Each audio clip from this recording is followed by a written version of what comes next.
Welcome back to the Land Bulletin podcast, where every other week we bring you experts in the field to impart their knowledge when it comes to the ranch and sporting property market, buying and selling advice, the latest best stewardship practices, as well as topics that impact landowners every day. I'm your host, Haley Murr. Let's jump in. Welcome to this special episode of the Land Bulletin, where we take a look back at some of our favorite conversations from the past year. Today's theme is one that's central to the life in the American West, preserving our heritage, caring for the land, and passing down traditions. We'll hear from ranchers, conservationists, and leaders in the West, each sharing their unique perspective on how we can keep this legacy alive for future generations. Let's start by hearing from Rick Knight, whose thoughts on private land and intergenerational knowledge remind us just how intertwined the people and land of the West really are. Before we get into kind of the specifics, I would love just to kind of, at the very highest level, how much of the West is private land, and why is this private land so important to the West when we kind of look at it from a bigger scale? Well, thanks for asking that. And I think it's just not appreciated because the private land, unless you have the landowners okay, we don't have access to the private land. So oftentimes the private land is not front and center in our thinking. People come west for the public lands because they are the nation's birthrights for all Americans. But turning back to private lands, so private lands are the majority of the lands in the U.S. It's about 60% of the land mass of the United States of America are private lands.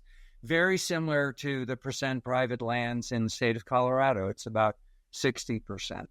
Across the American West, and this is a more nebulous percentage, approximately half of the American West is private, the other half is public and sovereign nations. But it's blended. It's like they threw it all together in a mixing bowl and they just beat it up. It's just an absolute blended mess. So I guarantee you, anybody who's genuinely concerned about the health of the American West, and they ignore the private lands, they are missing, actually, dare I say this, the key ingredient in that mixing bowl, because these are the sort of three critical components of private land that's separated from public lands. The first one, it's the most biologically productive lands. So a graduate student of mine did a study, and another academic from Idaho did a study, and we compared private and public lands. I did mine in the Southern Rockies, and Mike Scott did his for the entire American West. Turns out the private lands are at the lower elevations, so they have a much longer growing season. Try to grow tomatoes on the top of Long's Peak. You aren't going to pull that off. Second of all, they have the most productive soils. And soils are also something we sort of take for granted, but the soils are really what we stand on. And if you're interested in the natural heritage of the American West, it starts with the soils. And then given the lower elevations, they're also less likely to be steep. So we don't see a lot of people climbing mountains on private lands because you can make a living on those lands. They're more level than vertical. They have the deeper soils and they're better water. The other thing about private lands, in addition to being the majority of the United States, of the American West, of Colorado, is this is America. They're for sale. You know, one of the strengths of the United States of America is we have a very strong tradition of being able to own property, something historically many parts of the world didn't. So it's private land, and if you want to sell it, you can sell it. It's your God-given right to do most anything you want to on private lands. So because of that, because it's the most biologically rich of the lands versus the public lands, and because it's the majority, and lastly, because it's for sale, it's so important to give due consideration to the outcome, the fate of our private lands. The thing that we find with people who have multiple generations on the land they live by what we call slow knowledge. Fast knowledge is what all of us use daily on the Ethernet. But ranchers, like indigenous people, they're almost near indigenous because they may have been farming or ranching and irrigating or cutting trees going back to 1598 when Juan de Onate brought this entrada north out of Mexico City and settled present-day Española. So that's over 400 years. And what you do when you live on a piece of land for generations, and in this case, raising livestock, you really pay close attention to the soil type, to the climate, to the plant community, and the things you have to do to keep the land healthy enough so the livestock is productive. And that slow knowledge, that intergenerational transfer of knowledge, cannot be found by Googling. I've tried it. Try it. See what comes up. It's going to be as corny as AI. It's going to be obviously fake. So there's this cultural component of ranchers that, once again, it's not like we take it for granted. We're basically unaware of it because Americans are born on wheels. The average American lives 8 different places in their lifetime. The average American. So how do you ever become really part of a place? And right amongst us are these farmers and ranchers, loggers and irrigators who are learning, still adaptively learning how to live better on a piece of land. Yeah, I wish I had that connect. That's the things that when you get on the landscapes with the owners, that's what you really appreciate, and you want to. I so want to know that, but I will never know it the way they do because of that slow knowledge and the fact that you wake up every day and you see, and every season and every, it just, to me, it's hard to acquire it. So I can only look in myself as many years as I spent in these areas and share what I know or what I see, but I'll never be a rancher. I mean, I can't claim to have that knowledge. It's just I have knowledge based on just kind of the things I work on as best I can and try to read as best I can, and also interview and just spend time with these folks. And you're right, there's a culture there and understanding that's just, it's like the old storytellers for, in these old communities. You go back to Africa and people, how they pass down generations of stories. How do you continue to share that knowledge?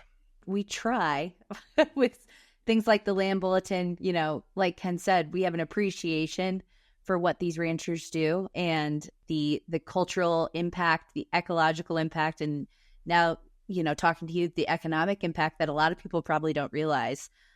So it's important to kind of share this as much as we can with not only landowners, but, people in our communities that may never have a connection to ranching. It's so impactful. The state of Colorado is not like any other state. I mean, so true. The way it protects its natural resources, both public and private, is exemplary, and we're really fortunate. And the citizens of Colorado have shown that time and again because they support conservation that works. Yeah, with Great Outdoors Colorado, I work in a lot of different states in the West, and we really have it lucky in Colorado from that standpoint, with all the funding mechanisms, but especially that tax credit has done just wonderful, opportunities for people to, kind of put these conservation easements on property. It's really truly amazing. Yeah, we're the leaders, kind of that movement. One of the leaders in the United States from that perspective. And again, this is something that doesn't just impact ultra high net worth individuals. It impacts ranchers. It impacts families. It impacts fourth generation ranchers who want to keep the land, who want to continue their legacy. Yeah. So it's an incredible opportunity, and it's amazing that Colorado has figured out a way to make a lot of these families be able to stay in the the careers and the way they live their lives, which I think is huge. And when you were getting emotional about the kind of the cultural piece of this, I mean, that's one of the biggest reasons we do what we do. Is these families, this ranching culture is, You don't see this anywhere else in the world. So it's pretty amazing. And we're just so lucky to have someone like you, Rick, who's kind of spreading the word, helping kind of figure out solutions to some of the issues we're facing, that these communities are facing. So it's just really special to have you on today with Ken and I to learn about this.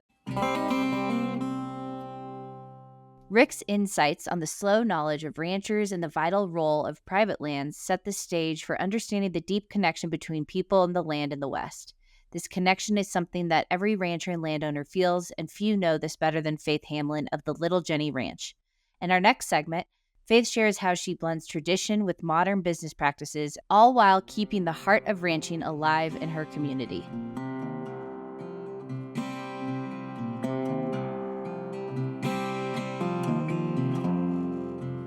So tell us a little bit about what you're looking at. What is the Little Jenny Ranch? What are the attributes about it? And why is it different from maybe some other ranches up there? Totally. So the Little Jenny is a ranch that's made up of several homesteads and was put together originally in the 50s. And that's when it was named the Little Jenny Ranch. And we've carried that name because I think that's part of its history and I love it. And I love that it's a thing that doesn't have my family's name on it, even though it's very personal. It is something that we get to be a part of. The Little Jenny is located between the Gros Ventre Mountains and the Wyoming range. And so we are tucked in the mountains. It is very snowy. It is very cold. And we have challenges, but we also have advantages from that location.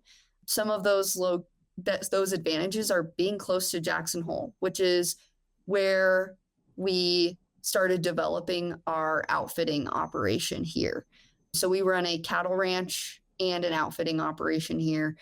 And the idea is that they are one team of my crew, but we're running multiple businesses. And I try to keep our goals as holistic as possible. So when, I look at the outfitting and I try to give our crew the vision of what we're doing, we're here to promote Western agriculture and traditions through taking guests out into the mountains.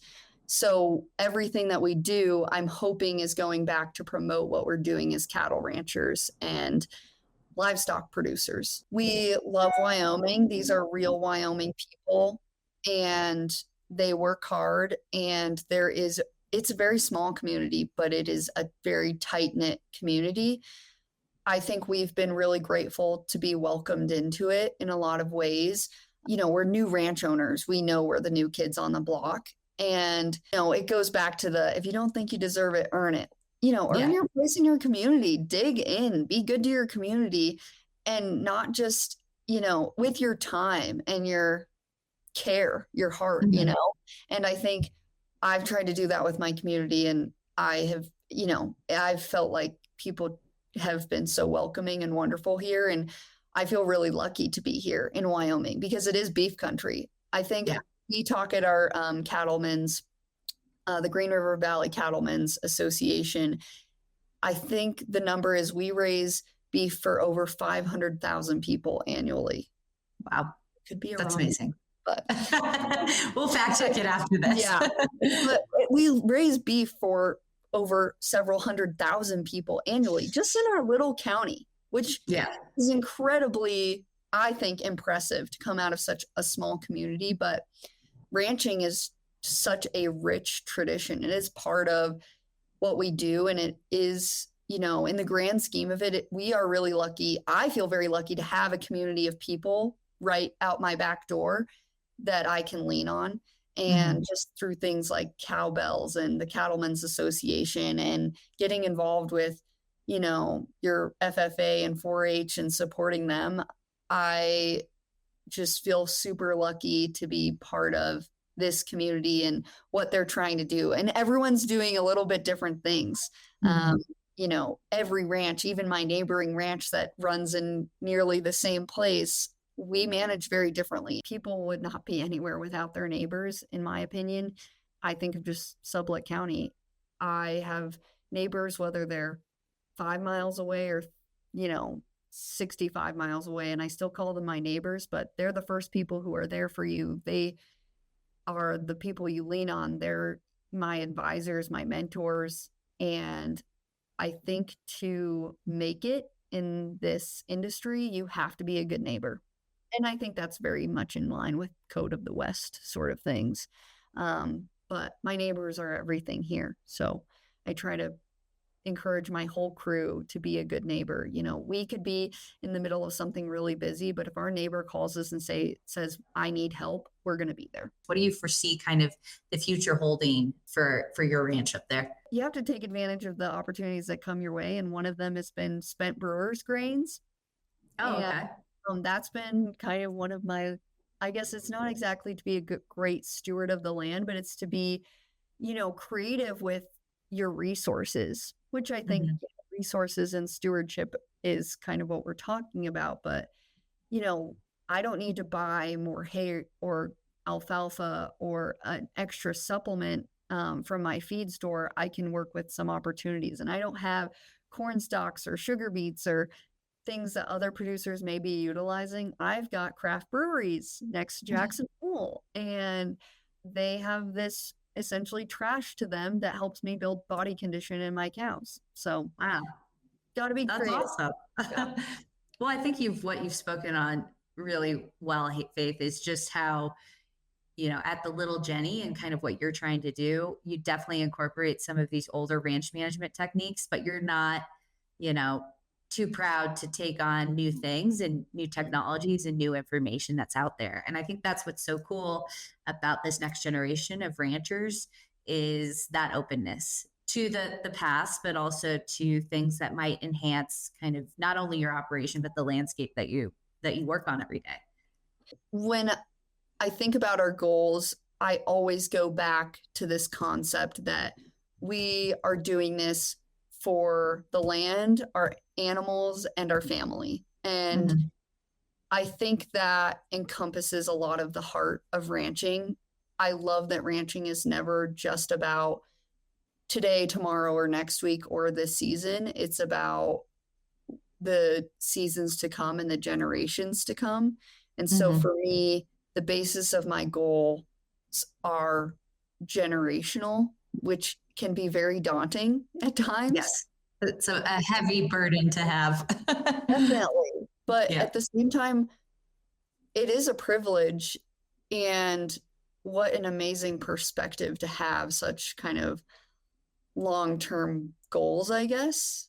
But I guess I base it in those three things when I'm thinking about what's going on. Is this good for my land, the animals, my family? But overall, I hope to build a resilient business overall. So it stands the test of time and difficulties, because as we all know, especially in ranching, things are good and things are bad. There are really bad times and there are really successful times. We're in a really strong market right now, but every rancher is preparing for when we are not in a strong market.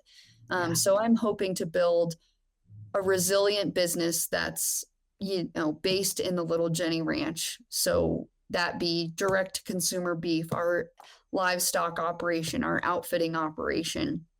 I am hoping to grow those to be resilient for my next generations, hopefully, whether that's my niece or my own children.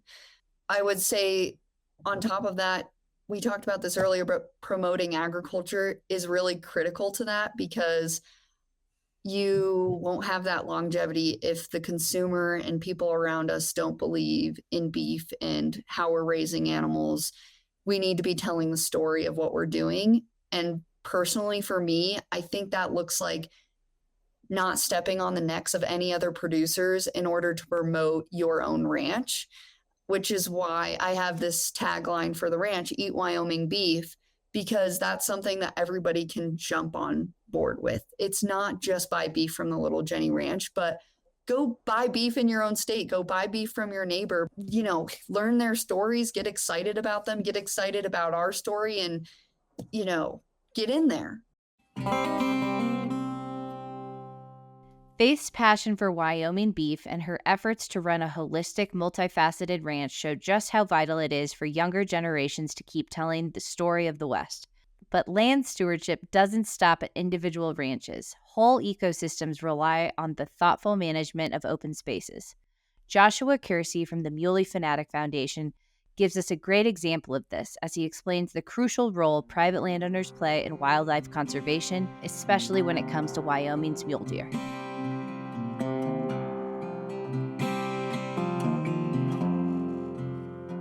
So much of Wyoming is public land and so much of it is private land. It's about a 50-50 split or real close to it. And so when you talk about conservation with mule deer, certainly private land ownership is a key component and a vital stakeholder to those conversations. And conservation easements have really become something that we've been a big proponent of in recent years, knowing that those wide open spaces really provide not only great habitat, but really are essential to the sustainability of mule deer herds. And, that fits perfect with the Stock Growers Land Trust and their mission. And so working with them and the Stock Growers Association and the private land ownership within Wyoming, that's a key partner and stakeholder for us. So it makes a lot of sense. And that's obviously how Jared brought you to us. And I'd love to know kind of what started, the Mule Fanatic Foundation. What drew you to this cause and gave you kind of the passion to do what you're doing now? That's an interesting story. It didn't start just with the idea of let's start this foundation and make it happen. Unfortunately, it just isn't that simple. It doesn't come with that type of playbook or owner's manual. It really started with our involvement with another conservation organization called the Mule Deer Foundation. A friend of mine, Joey Fagel, also a Wyoming native, him and I went to school together, have been long friends. Just our own observation in Southwest Wyoming of the mule deer population decline.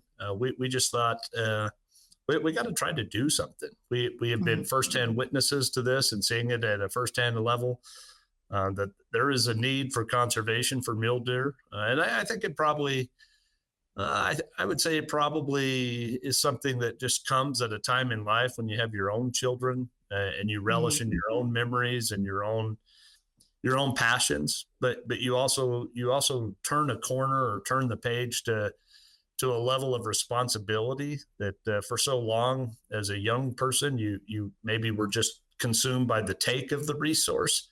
And then you start to, I don't know, it makes me sound old to say this, but when I looked at my two daughters, I thought, man, will they have the same opportunities that I have had? And, so we reached out to the Mule Deer Foundation in 2005, led a chapter effort of theirs for a long time, 6 years, decided after 6 years that there was a different model that would be better for Wyoming for us. We just, not that it was, it was a great learning experience. I don't have anything but good to say about anybody that's doing conservation for mule deer, but we just seen a different model of how to do conservation in Wyoming where local people could see the results of, basically measure the fruit of their own labor. If they were supporting conservation, not that they didn't care about deer in Gunnison, Colorado or Boise, Idaho, but we could come up with a model that would give them local control to make a difference really in their backyard. And so we established the Mule Fanatic Foundation in 2011. And it really wasn't designed to be what it is today, 13 years later. It was really designed just to be a local effort in Southwest Wyoming to make a difference in Southwest Wyoming. And then the phone started to ring. Some folks in Colorado wanted to kind of piggyback off the idea. Folks in Casper that were involved with MDF also wanted to maybe implement something more along what our model offered. And it's just taken off from there. And now there's 17 chapters in 7 states. Wow. And it's doing what it was designed to do. And we couldn't be more proud. So I'm a big proponent of citizen science. And I think folks, and I think this goes beyond just hunters, but I think folks that have had generational ranches and land ownership within Wyoming, there's not a week that goes by where I don't talk to somebody who's had, 4 or 5 generations of history in Wyoming, and to be able to hear and learn that, their landscape used to be occupied heavily with deer and it's been replaced with the elk population. And I think that's a very common tone that's expressed throughout Wyoming, not just in Western Wyoming. But I think the citizen science of what hunters bring to the table and being able to have those observations, passionate hunters are in the field year round, whether it's scouting or coming up here soon, looking for sheds. I mean, places that you would have thought you would have been able to pick up sheds last year, those critters weren't there because the snow didn't allow for it, or it moved them into other places. And so I think the citizen science aspect of it is very important. And I think we have right now probably the most respondent commission and department that I have seen in years that really takes into account how important that type of feedback, those firsthand accounts of hunters and sportsmen and sportswomen are, as well as landowners. So I think that's a big component. Of course, hunting is a tool in the toolbox. I mean, hunting is used, it is conservation. It is used to cull the herds to objective levels. But I think that, the sportsmen also, Wyoming is very unique. A lot of people don't realize, but our game and fish budget is primarily made up by sportsman dollars in the sale of licenses.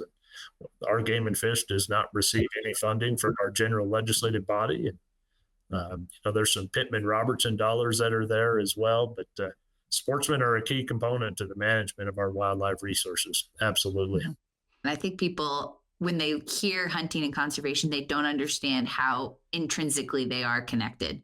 So I like to always kind of emphasize that when we do have these, is how integral and important that whole system is to the funding of it, to the citizen science of it all. It's just, I think it's important to really emphasize that when we have these kind of dialogues.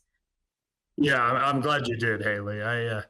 I was in our Sierra Front chapter in Reno, Nevada. I was at their event a few weeks ago, and while I was in the airport, I had on a Mule Fanatic Foundation 10-year anniversary hoodie that has a big rack on it, which Joey and I have visited about this several times. That thinking back, our logo shows us this huge desired buck, and maybe we didn't do justice by having a logo that had does and fawns, but it just didn't seem as cool, if I'm being honest.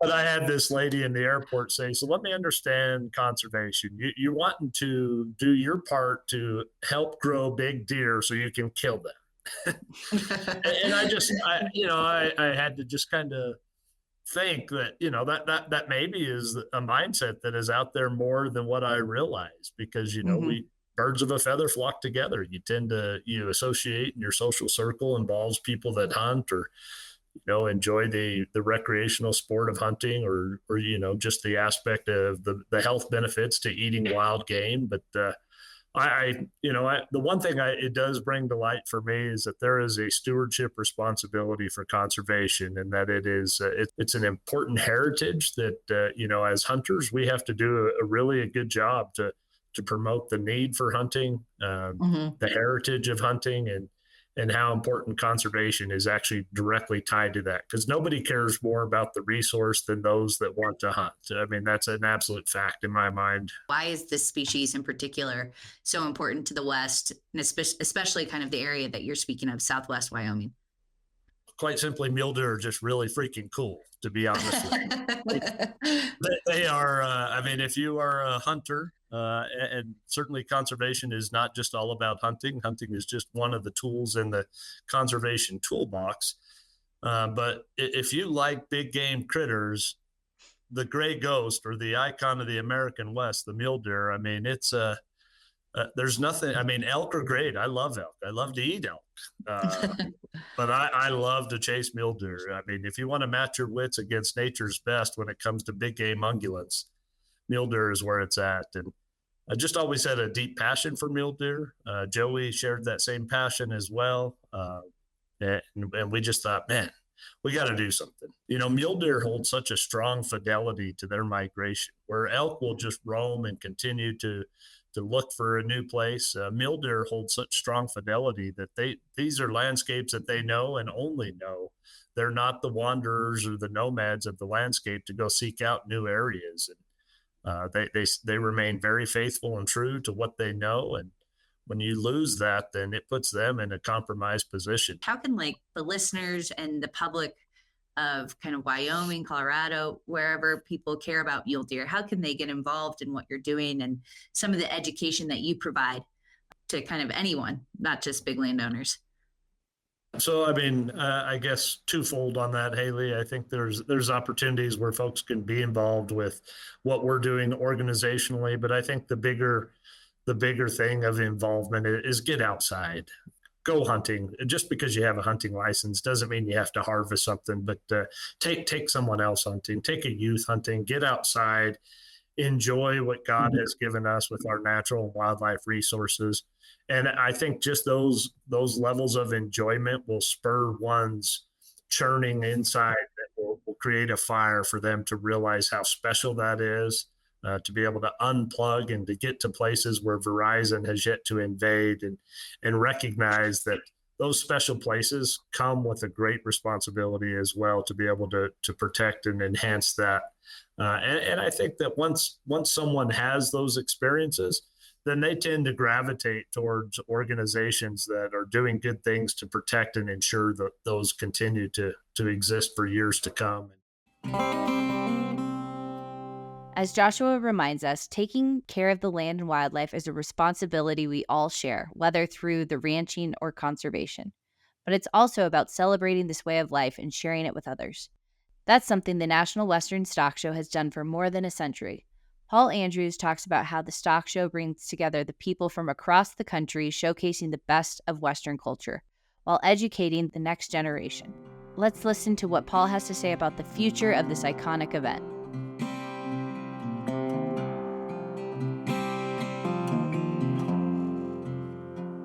We're known as the Super Bowl livestock shows, and it really is because of that founding back in 1906 and moving forward.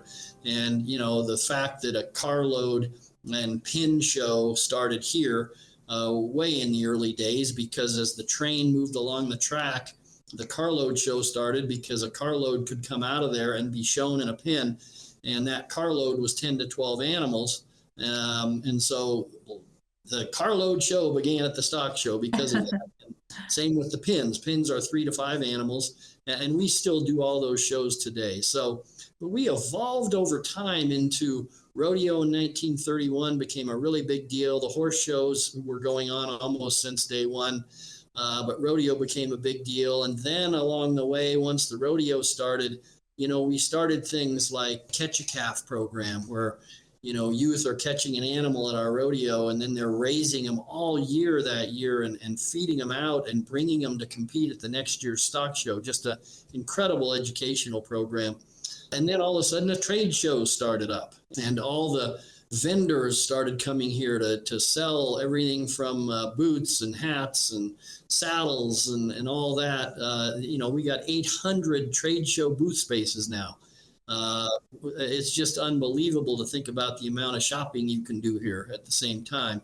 And so all these things evolved over time, but the centerpiece of the National Western Stock Show is our livestock show and our education and keeping the food chain healthy across America and really the rest of the world, because leading genetics is found out at the National Western Stock Show, and those best practices are shared here by our producers that are in the stockyards and on the hill here showing their animals. And that's really important to the food chain, that we continue this and keep that part going, in addition to the great entertainment that you get, whether it's a rodeo or horse show that you might see, or just you want to come down here and shop and see the animals and put your kid in the petting zoo. I mean, it's so important to have a place like this where people from all over can gather, and to have a space where, you not only can gather there, but feel comfortable there, can have educational events, have these things that people can attend. I'm super excited just to see where this is headed. And that kind of brings up another point that I'd love to talk about. And one of the things I mentioned earlier that I love about the National Western, beyond the impact that this has on the city that I love, this is having a huge impact on, education and kids and scholarships, not just in Colorado, but across the West. And that's what I hold dear, and why I'm so connected to the Young Guns and Coors Western. And Paul, I know you've been here for a while now at the stock show. What do you foresee the future, the stock show holding? What are you the most excited about beyond the campus and all of those different things that are going on?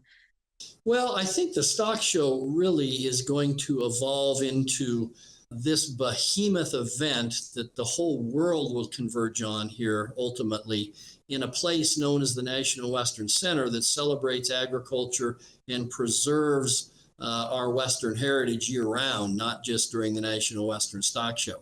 But the stock show itself, I'll be the first one to predict that even though today we're doing about 700,000, when this campus gets fully built out after the replacement for the Denver Coliseum gets done, those sort of things, I'm pretty confident this National Western Stock Show is going to go well over 1 million people in the 16 days. Now, if we grow to 22 or 23 days, that million is going to be certain, in my opinion, because we'll be able to program other things in there. That'll be for a future board to decide and future leadership here at Stock Show. But I think the ground has been set for a sustainable business model for the National Western Stock Show with these new buildings and a sustainable business model year-round for the campus that frankly has been hard to do in the current campus we're in.